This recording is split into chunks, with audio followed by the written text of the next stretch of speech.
Welcome all to another episode of After School. I'm Randall Carlson, and for many years I have been researching the ancient origins of many of our modern customs, holidays, and celebrations. One that has particularly intrigued me is the origin and observance of Halloween. Join me as we explore the profound and mysterious celebration that has roots in an ancient, universal tradition of catastrophe that caused a true global reset. So, without further ado, let's take a dive down this primordial rabbit hole. The ancient knowledge will again abound and overflow as water upon the earth. The remains of this knowledge are everywhere about us in everyday use and perfect. This is a quote from a book, one of the early books I ever read on the subject of Kabbalah and geometry and mystery religions. It was entitled The Source of Measure, written in 1875 by J. Ralston Skinner. And I think I read this book over 50 years ago, and this particular quote really stuck with me for multiple reasons. So as we go through this material, we may come back and revisit this quote and see more in it than we're seeing upon the initial reading. Old English proverb, fire and water have no mercy.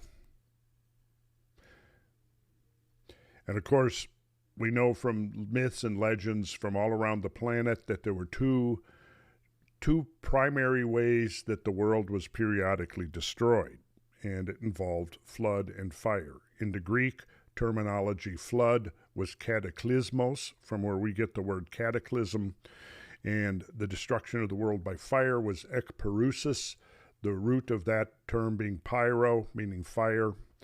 And in some versions of it, the periodic destructions of the world alternated between one of fire and one of flood.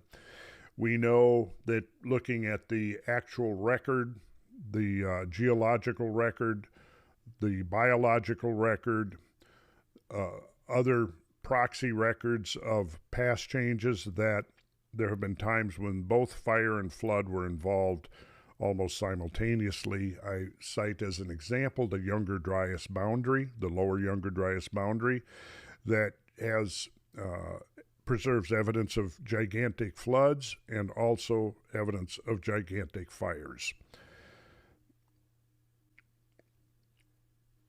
So from the Arthurian tradition, we find this quote from Merlin, the magician: "It is the doom of men that they forget." And so there are certain traditions that have been handed down, certain customs, certain ceremonies, certain observations that we take for granted that actually conceal a much deeper meaning than what is assumed in a typical secular context. So in this particular case, as an example, we'll look at Halloween, or All Hallows Eve, and we'll consider some of its origin stories. Now, before we do that, I'm going to give a quote from the popular press that refers to Halloween and I think completely misses the reality of it. Lessons from the Great Pumpkin. Great Pumpkin, of course, was from the Charlie Brown comic strip. And Linus, one of the characters in the Charlie Brown comic strip, believed that there was a great pumpkin similar to the Santa Claus or the Easter Bunny, and this was an ongoing theme in many of the Charlie Brown or Peanuts classic comics. So this is from 2010 in the Parade, the Sunday magazine that was sent out with lots of Sunday newspapers back in the day when people were still mostly reading newspapers. It's called Lessons from the Great Pumpkin. The true genius of the Great Pumpkin may be the way it sends up other holiday parables by having a character seek deeper meaning in the sole holiday that has no real lesson to teach. Is there any other day we celebrate that is as empty of moral or historical significance? Halloween exists today simply so that kids can dress up, run around after dark, eat too much candy, and scare the pants off one another. So that's all there is to Halloween, at least according to popular conceptions.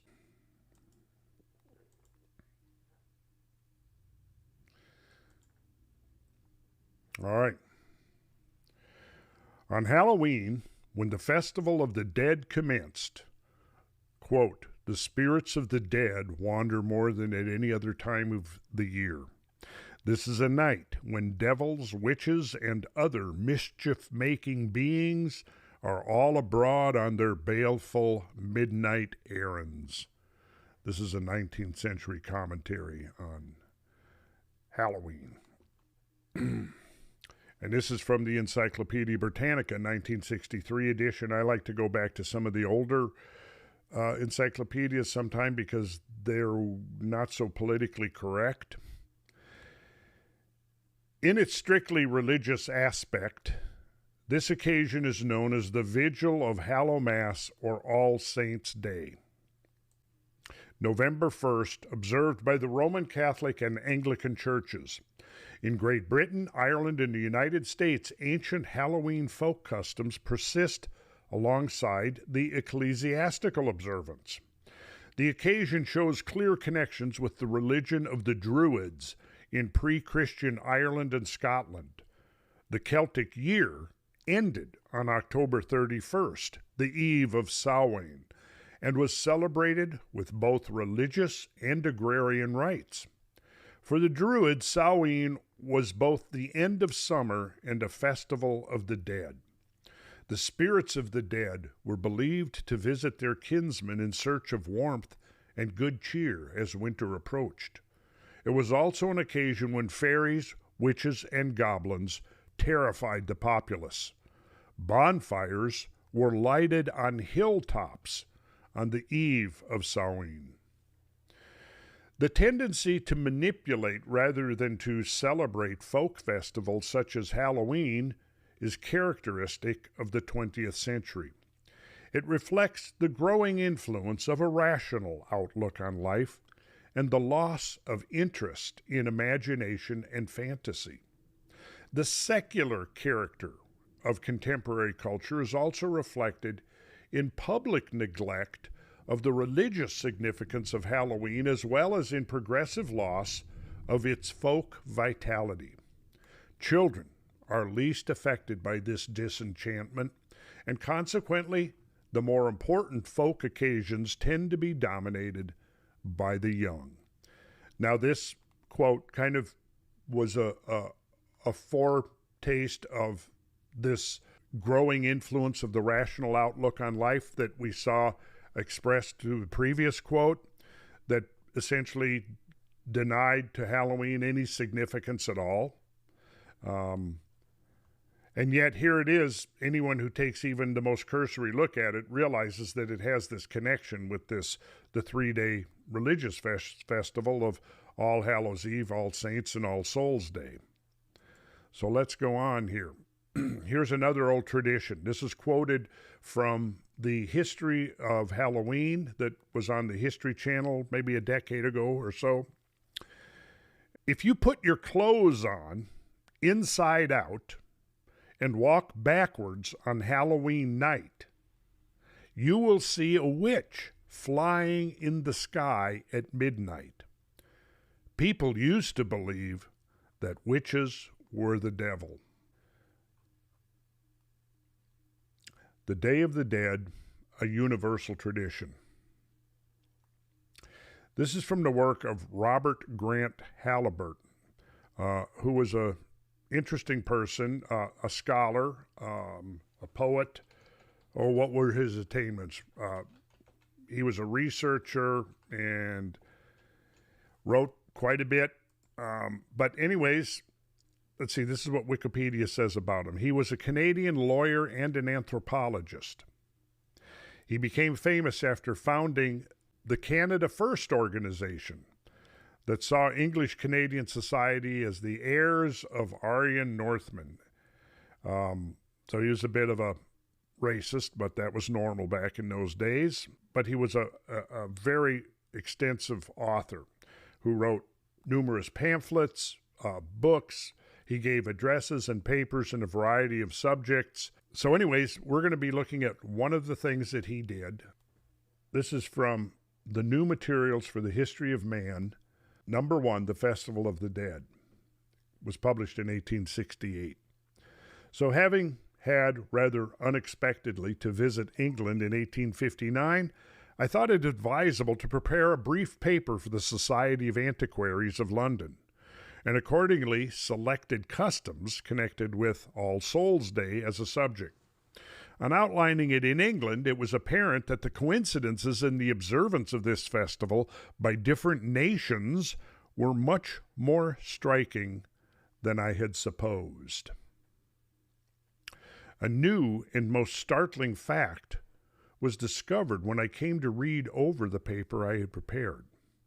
It was singular that the Festival of the Dead amongst the ancient Peruvians was celebrated on the same day as by the Spaniards, that is, on All Souls' Day, November 2nd.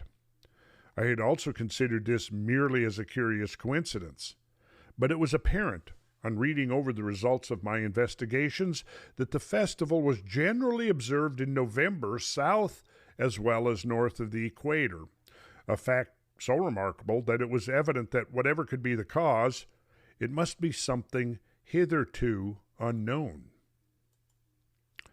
So, from 1859 until the present year, so this is 9 years later, all the leisure that could be spared from public and private engagements has been devoted to the inquiry. It was evident that the uniformity could not have been caused or been preserved by any calendar now known to us, and that the festival must originally have been regulated by some visible sign or mark that nature had supplied to our ancestors and the Peruvians.